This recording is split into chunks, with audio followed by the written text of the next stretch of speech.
See,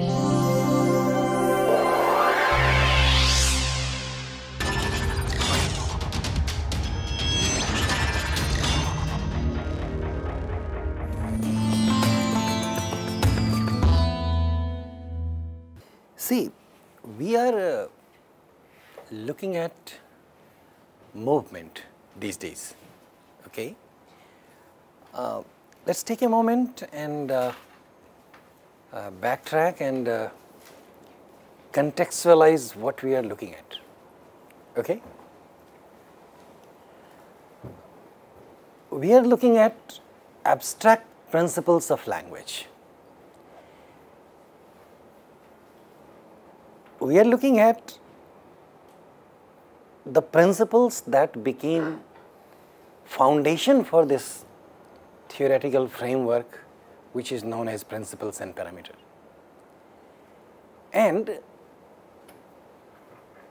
it goes without saying, the moment we start talking about principles and parameters and abstract rules and underlying patterns, stuff like them are part of I language automatically, okay. So let's keep these terms in mind as a fresh reminder that we are looking at I language, we are looking at deep structure, we are looking at abstract principles, we are looking at how these principles operate in human mind. We are also trying to look at possibly these are the principles which operate when we are learning language. When we say we are acquiring language, these are the underlying principles which get triggered with the help of natural input from immediate environment, okay. So these are the broader things that we need to keep in mind while looking at principles of the kinds that we are looking at. Now, coming back to the idea of movement, what is it that we are looking at in the idea of movement? There are two parts of that. First, how do we believe that even for the matter of abstract representation, even at the level of underlying representation, how do we believe that we are compelled to look at what we can call displacement, what we can call movement, right?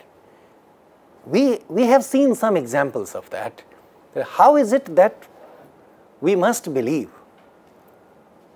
And believe probably is not the right word.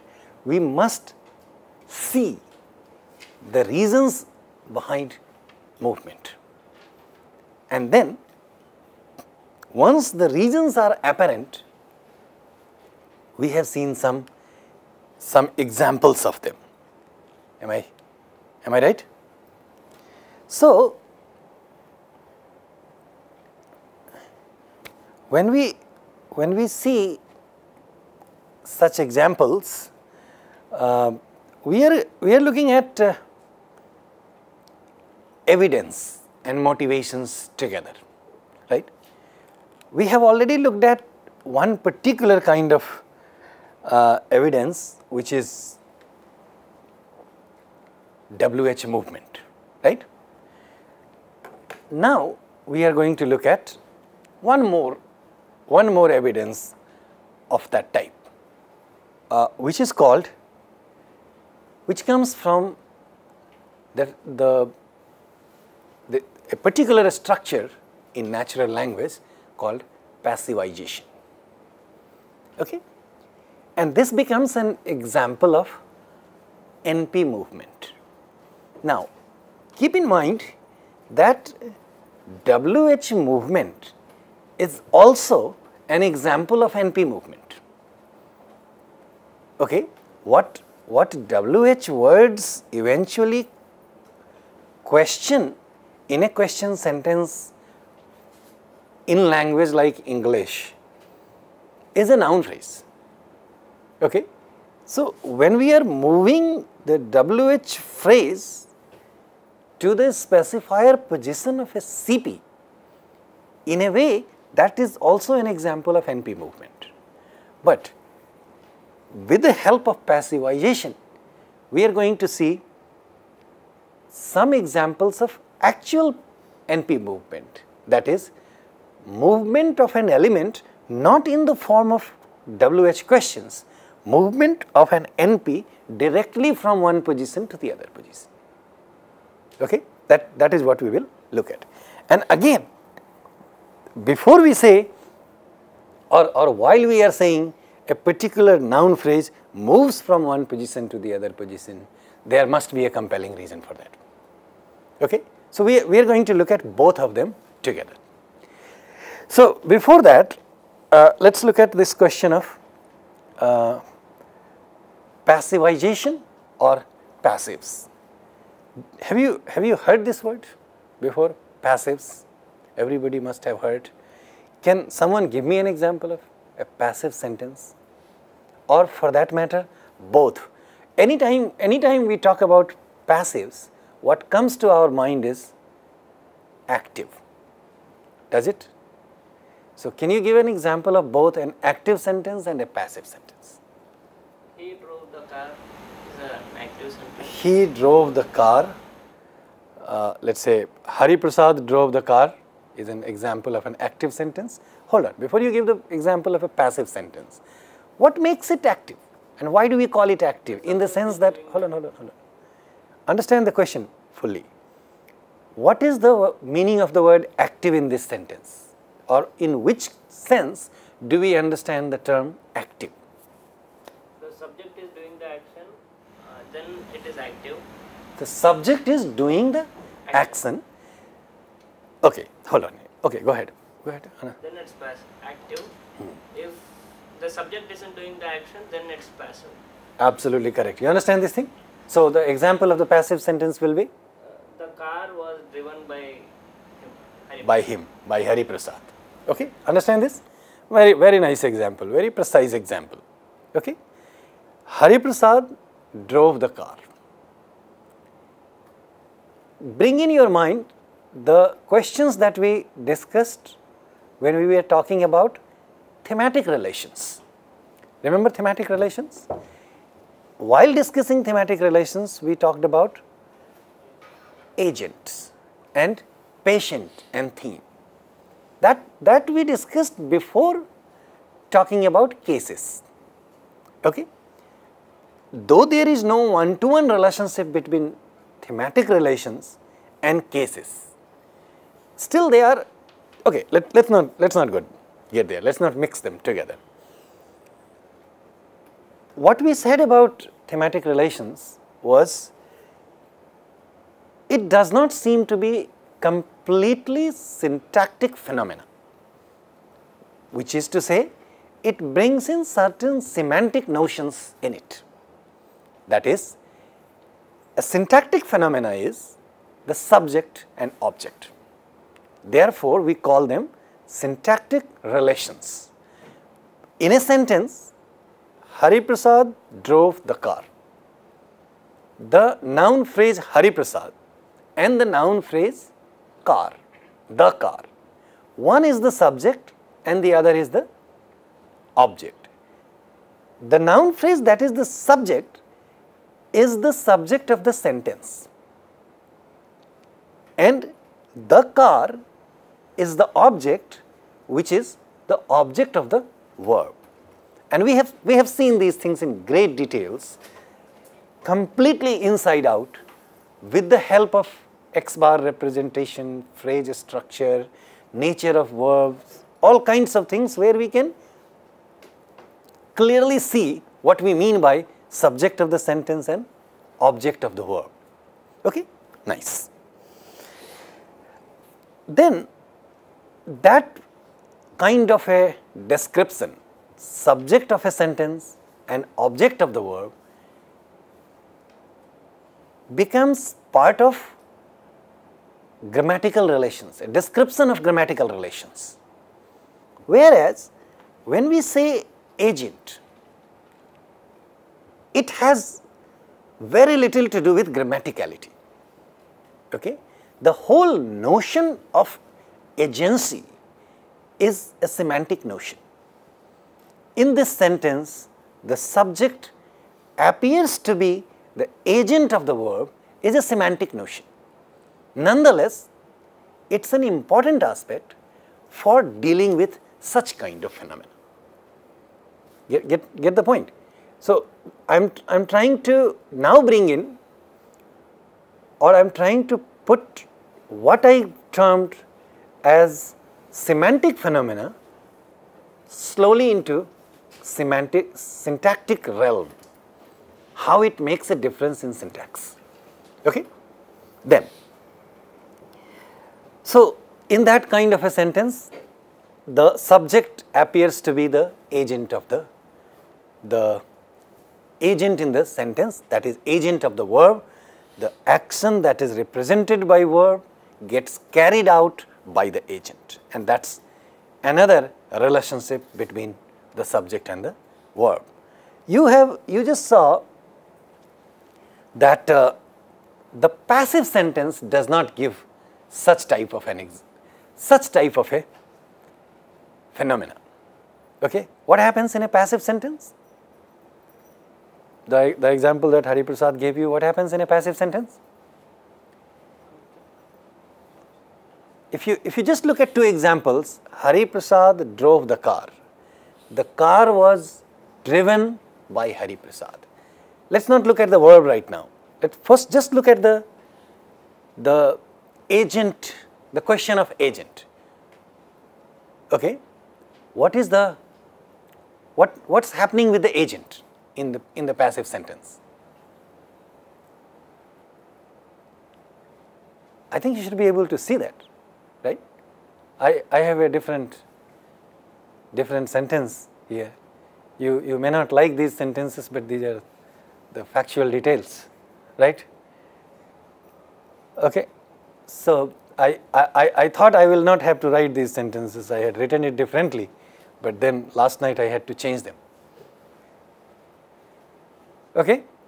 Now, what is happening to agent? Let's talk about passives. What is happening to agent?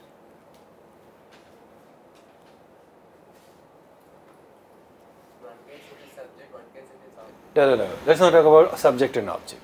We'll mix them. We come to that. But let's talk about agent. In the active sentence, we just finished talking about that. The subject appears to be the agent of the action carried out in the sentence. In the passive sentence, and through this discussion, we are also trying to establish connection between the two sentences. What we say active and passive. At one level, one can always argue that probably there is no relationship between the two sentences. They are two independent sentences. Remember, the object of a study for syntactic purposes is a sentence. Okay? The sentence is a minimal unit of the study of syntax. So, we can say, look, these are different sentences. Let us treat them differently. That's also an argument which I am not bringing in right now. Right now, what I am trying to do is with this discussion, I am also trying to establish a connection between the two sentences, that active and passive sentences are related. So, with that, when we establish agent and verb, agent of the action, right? And then the passive sentence, immediately when you look at the passive sentence, my question is, what happens to that agent? Do you see that agent in the passive sentence? Do you see that agent in the passive sentence? Number one, the answer is yes. The second question is, do you see the same agent in the same place? No. So if someone, so look at the the logical development of this argument. And this is where the answer lies, and this is where we are going to build on. The point is, the whole idea of a passive sentence is to remove agent. That is, okay, let me bring in one more point as a small detour. You know, we have had a lot of discussions about subject. We started our discussions and we talked wherever necessary about the subject in terms of its function and its definitions and understanding the whole notion of subject as a whole. And we have looked at it from various perspectives. We have looked at it from the perspective of agreement, that is agreement between the subject noun phrase and the predicate, subject and verb. We looked at the subject, the representation of subject in X bar theory. Then we looked at subjects do not necessarily have to be a noun phrase, it could be any big chunk or anything. We have looked at all kinds of things about subject. Okay? We are going to add one more thing to subject, which is the one of the function of the subject and the reason why it becomes the specifier position, okay, is because anything that you put in the subject position automatically becomes the focus position. The focus position. Why? What do we mean by focus position? It immediately attracts your attention. That is, when I was discussing the motivation for movement, I know I'm digressing a little bit, I'm coming back to this in a moment, but it's important to relate these things. When we were discussing the motivation for movement, there was a question, and I was trying to argue that probably the subject originates in the lexical layer, in the specifier position of the VP, and then it moves again back to the specifier position of either IP or the agreement phrase. Remember this argument? There was a question, which was a question before this argument, if a lexical item, that is a word, is not supposed to be in the functional domain, then why does it begin there? Remember, why does it begin there? And then we gave this argument that probably it doesn't begin there, it originates somewhere else and then it goes back there. Okay? Before people gave this argument, the logic was this, that it originates in the functional domain outside the predicate and lexical layer because it becomes a focus position. Okay? Therefore, sometimes subjects are called focus NPs. Alright? So, bringing back to passives, one of the notions of passive before it got analyzed under the notions of principles and parameters, one of the treatment of passive was to say we remove focus in the passive. Take any example, and any time you find people not talking about, people trying to remove focus from the agent, they use the passive sentence. Okay? Pay attention to people when people use such things in day-to-day language. Okay? Things like, yeah, look at this. Thief was caught. Okay? We don't want to say by whom. People, it is said. Who says is the idea that has to be removed. When someone says it is said, the idea is we don't want to claim who said. Okay? The whole purpose of a passive sentence is to remove agent. That was one of the early description given to passive sentence, which still remains an important aspect of a passive sentence, that the whole idea of agent is out. There is no agent in the passive sentence. Or if at all, you can raise the question, what happens to agent then? Then nothing happens to agent. Look at that. Look at the example that you have. Nothing happens to agent. What happens actually to agent is it becomes an adjunct. It becomes a PP, an adjunct. You can retain that. If you are generous, you can drop it. It doesn't matter to the grammaticality of a sentence. I know I am spending a little bit time here, but this is an important aspect. Remember the significance of a subject in a sentence? Remember the significance of a subject in a sentence? It is such a significant element in a sentence that no language of the world allows a sentence without a subject. It's that kind of a robust principle that we cannot have a sentence without a subject. Such an element, such a significant element becomes an adjunct. And in a passive sentence, whether that adjunct is present in the sentence or not does not make any difference to the grammaticality of a passive sentence. Right? We cannot say the sentence, police caught the thief without the noun phrase police. Can we say that sentence? Can we say active sentence without the subject? We cannot. Can we say the sentence that Hari Prasad gave you?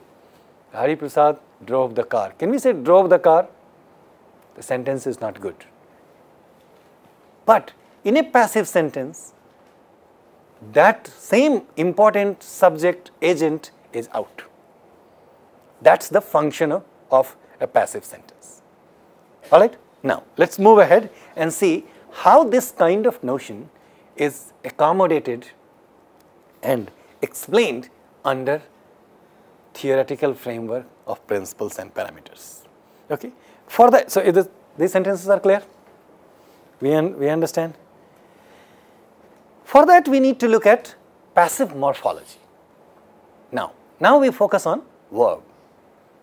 What happens to the verb? Oh, okay, wait a minute. Before that, we talked about agent and subject. We didn't talk about the object. What happens is, if you talk to people in general, one of the very generic description that people give you is object becomes the subject and subject becomes the object. We need a caution here, okay? We need a caution that subject does not become an object. Can you see here? Can you see that in the sentence? Subject, what we mean by subject is agent. It becomes completely insignificant thing. It's not an object, because we understand the technical distinction between object and an agent. I'm sorry, object and an adjunct. All right. So if at all anything happens to that agent, it becomes an adjunct and unnecessary thing. So let's correct that part. Now, subject becomes object. I'm sorry. Object becomes subject. What do we see here? In the active sentence, the verb is beat. It's a transitive verb, right? It has an object which is India. In a sentence like yours, the verb is drive. It's a transitive subject. The object of the transitive sentence is the car. Get it? Get this thing? Now, in the third sentence, catch is a transitive verb. The object of catch is the thief, the NP, and that comes in the subject position. This is what people mean when they say object becomes the subject. If we take that statement for its truth value, can you now, on the basis of whatever you know about the structure of language and the theoretical apparatus underlying it, do you see the danger of this kind of a statement? Object becomes the subject. There is no situation in a sentence where an object can possibly become a subject. Understand my point? That in a sentence, if you have a noun phrase which is an object, and then we say it becomes the subject. Basically, we are saying something like, I don't mean to give you a ridiculous example, but it becomes something like from tomorrow, or all of a sudden somebody walks with, how do humans walk? With legs. We are saying in the evening we walk with our feet. We walk with our head. Is that possible? It's something like that. If the object becomes the subject, then what happens to the object position? What happened to everything that we have been giving so much significance to? We said we have a transitive verb, transitive verbs must have an object. What happened to those things? And how come such a thing is allowed to become the subject? See the point? So the objects are part of the verb. And how would a transitive verb leave the object? Okay? An object is an important part for the grammaticality of the sentence, particularly when we are talking about a transitive verb. While talking about the verb, let me talk about one more thing here. And then I go to passive verbs. A language like English, take a note of this thing, we won't have enough time to have a discussion on this thing. A language like English does not allow passivization of intransitive verbs. Okay? If you have an intransitive verb in English, then you don't have a passive. Can you give me an example of an intransitive verb? Okay, give me a sentence. He ran. He ran. What will be the passive of that? Any idea? No. Such a simple thing. I'm not telling you anything new. You already know that. Again, bringing in the idea of the knowledge of language. Right? I mean, every day you can take 10 examples of knowledge of language and reinforce your understanding of the concept that we discussed in the beginning. I said something as a statement. English does not allow passivization of intransitive verbs. You understand this sentence very well now, because in this sentence we have discussed everything now, the term passivization, the transitive verb and everything else. We know what transitive verbs mean, right? Which means no objects. So the sentence is very clear to you now. But the whole idea is not something new that I am telling you. You already knew that he ran cannot be made a passive. Ran by him, can we run some, we cannot say. I was sleeping last night when you called, right? Can I make a passive of this sentence? No. I was going home at 5 p.m. Can we make a passive of this sentence? No. So the two points. One, information. The other, the reinforcement of knowledge of language. You knew this because you have never made a passive of an intransitive verb, right? So, get the point? However, it's a parametric thing in the sense that other languages allow passivization of intransitive verbs. In English, it is not allowed. Okay? When I say other languages, our languages allow passivization of intransitive verbs. And this is where I said we probably may not have enough time to discuss all or at least some examples from our languages. It's not that I don't want to give you an example of that. To understand that example from our languages, we will need to understand passive morphology in our languages? So I leave that question for you. I can't even ask that question in the final exam without discussing the passive morphology of our languages, but I leave that question for you to think about. And if you have a question related to that, you can always ask me that question tomorrow or later or anytime. I'll be more than happy to discuss that. But let me first discuss what I am planned to discuss with you. So look at the passive verb now. What is happening in the passive sentence? It's not that only agent or subject is something is happening to agent and subject. It's not just that object is in a different position now. So what we can say about object, we are not saying object becomes the subject. We can only say objects are in a different position now. Okay?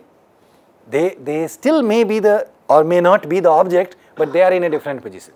So look at the passive verb. What happens to English passive verb is this. See, when we talk about past tense, we have just discussed that last week. In a verb like bought, what do we have? We have buy and past tense, right? What do we have in a verb like when we have a sentence like India were beaten? What do we have here?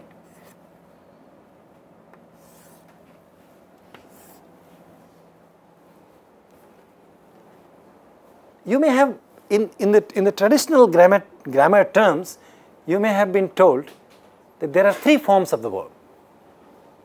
And what are those forms? Anybody knows that, those forms? Okay, first of all, do people know that there are 3 forms of the verb? Have you heard this term, there are 3 forms of the verb? Some of you have heard. Okay? Do you remember what those 3 forms are? Give it a try. Simple continuous participle. Now you know that you need to use these terms carefully. So simple, we can take it as simple, right? For example, we have a, if we want to, let's take eat. We can say this is simple form. Then we have a form called ate. And then we have the form what? Eaten.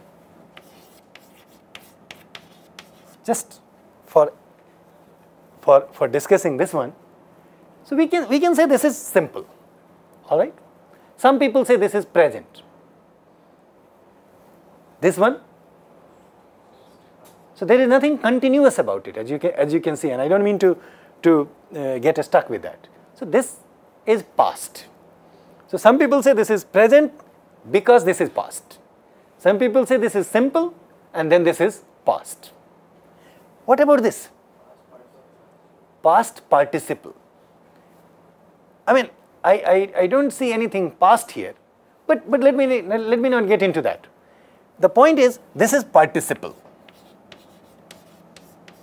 And I won't get into the term participle. If I ask you the meaning of this word, participle, it's an English word, right? You have been told, you remember also so nicely. So what's you see the example? You remember one word without its meaning. Look at the passive verb. All the passive verbs work this way. So we cannot say something like India beaten, right? We cannot say something like that. We have to say something like this, which is the form of be with appropriate tense and with appropriate agreement. So this is past and what's the agreement that you see? That is singular or plural? Plural. Do you know why we have a plural agreement here? I think that should be pretty simple for you to understand. Why do we say India were beaten? Why don't we say India was beaten? Absolutely correct. With this, we mean a plural entity. Okay, that is the whole bunch. All right. So plural past. So the point is, this is be. You add anything to this. So this is a verb form be. You add present to this, it becomes something like is. Then you keep adding agreement. If you add present and plural, then it becomes are. If you add present and singular, this becomes is. If you add past and singular, it becomes was. So we know these things, right? So this is the verb be. Now, and again, it's important to mention, but won't have time to get into the details of it. How this verb be acquires different forms like is, are, am, was, were. It's a development of English language from its ancient time to the modern time. There is a whole route to trace how this happened. But since we are not discussing the development of English, historical development of English language, let's just leave it there. So it's verb be with its appropriate tense and agreement, and then we have participle.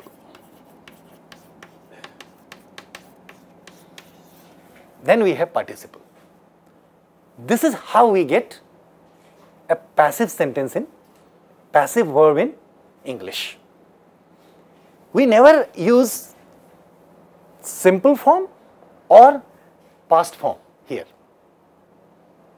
In any kind of passive, we never use this. Let me delete this thing now, just so that we have clarity. So this is our past. This is why we call it, we can say either passive verbs, passive verb form, or passive morphology on the verb. The sentence that Hari Prasad gave you, the car was, what was the passive, Hari Prasad? The car was driven by Hari Prasad. So the important thing, car was driven. India were beaten. Thieves were caught. Right? People are bought during elections. Right? Now, see both things here. First, passive morphology. You never see a different kind of verb form coming here. And see the function of that. Anybody can say this sentence to blame someone, but they don't want to say who they want to blame. Okay, this is why we use passive form. I want to make a point, but I don't want to blame you. Or I don't want to take a responsibility that I am blaming you. Right? That's the function of the passive. So let's separate the two things. I have already mentioned the function of passive. I'm talking about the form of the passive. So this is the verb. Okay, this is how the verb works. So now I have shown you the complete transformation from active to passive. Agent does not remain agent. Verb does not remain. Verb becomes something else, which is not exactly as Sri Lanka beat India. So the verb is no more beat, right? And the object is no more there. So even though there is a semantic relationship between active and passive sentences, syntactically, at the level of form, the whole passive sentence is a completely different one. Do you see my point? The whole passive sentence is a completely different one. And the feature of that different sentence are the following. Look at that. The features of a passive sentence or of a passive verb is completely different. The feature is, one of the features is this kind of a verb, that is participle verb, okay, cannot have a noun phrase which can have a thematic role. Understand my point? It cannot allow a noun phrase which can have a thematic role. That is, a noun phrase which had a thematic role of agent will not be allowed in this with this verb. Okay? Therefore, the subject which was agent is out. Please pay attention to this thing. I am talking about the form of the sentence now. The participle verb in English will not allow a noun phrase which has a thematic role. It can allow a noun phrase which does not have a thematic role. Okay? Or which basically that position, the beginning position, does not remain theta sensitive. Any NP that comes in a subject position of an active verb probably gets an agent theta role, right? When we say John runs, is the John agent? It's an agent, right? So most of the time, the subject NP, depending upon the nature of the verb, becomes the agent. The participle form of the verb does not like NPs with theta roles, particularly with agent. Okay? One more thing. We have in 2 minutes we will stop, but one more thing. This verb, were beaten. Okay?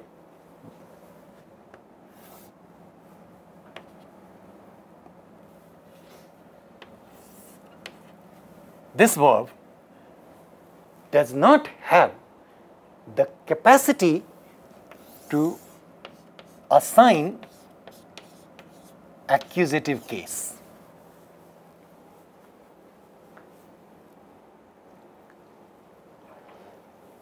Remember, the sentence in active was India beat Sri Lanka beat India. Hari Prasad drives the car. The subject NP, the object NP, agent theme, and the object of the verb gets case, accusative case structurally, and therefore the sentence is fine. The active sentence, the passive sentence does not allow, rather, one of the features of the passive verb is such that the verb is still transitive, but the verb does not have the capacity to assign accusative case to it. See the problem with the passive verb. The passive verb doesn't allow a subject which has a theta role. It cannot have an object because it has an object, it has an object, but it cannot assign a passive. It cannot assign accusative case.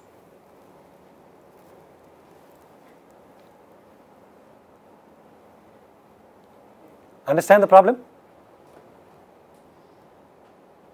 The problem is, it doesn't have a subject, it doesn't have an object. And this is coming out of the features of the passive verb. And I am trying to show you that passive verb does not remain beat. Passive verb is were beaten. See the problem, see the complexity. Okay? Hold on. So the point is, the spec of IP look at the active sentence. The specifier position of the IP, which was Sri Lanka, does not remain an agent. Therefore, it can be dropped from either it can be dropped from the sentence or can be retained in the sentence as an adjunct. Okay? Because this verb, participle verb, passive verb will not allow an NP with an agent here, agent theta role, out. Remember, I am trying to show you the contradiction, but I am not trying to say that an active sentence will not have a subject. That is not what we are saying. Here is the contradiction now. A passive verb will not allow an NP with a theta role. Okay? A passive verb will not allow an NP with a theta role, but it must have the subject. The other principle of the language says you cannot have a sentence without a subject. See the problem? Do you see the contradiction and the problems coming out of this contradiction? It says I have an NP, but I will not allow you because you have a theta role with you, out. But the requirement is you must have an NP there. Okay? Now, look at the object. The verb is transitive, it must have an object, but it cannot remain there because the verb does not have the capacity to assign accusative case. See this thing? This problem, contradiction, becomes the motivating factor for the object NP to physically dislocate itself to the subject position.